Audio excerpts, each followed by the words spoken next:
విజయ్ హజారే ట్రోఫీలో ఈరోజు సమరశంఖం పూరించేసి కోత సెంచరీలు చేశారు మామ. వాళ్ళ కథ ఏంటో చెప్తాను వినండి. నెంబర్ 1 కృణల్ పాండ్యా.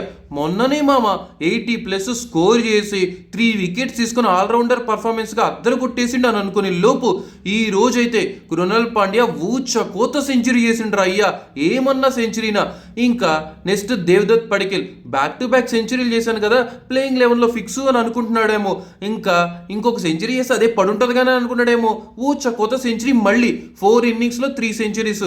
నెక్స్ట్ అయితే ఇంకా అందరూ సెంచరీలు చేస్తున్నారు, మనం ఏంటో చూపిద్దాం అనుకున్నాడేమో. సిఎస్కే నాయకుడు రుతురాజ్ గైక్వాడ్ పిక్స్ ఊర్ర మాస్ సెంచరీ చేసిండు మామ. ఇంకా ఫైనల్గా సర్ఫరాజ్ ఖాన్ 75 lakhsకి సిఎస్కే వాళ్ళు తీసుకుంటే 75 balls-కే 150+ స్కోర్ చేసిండు మామ.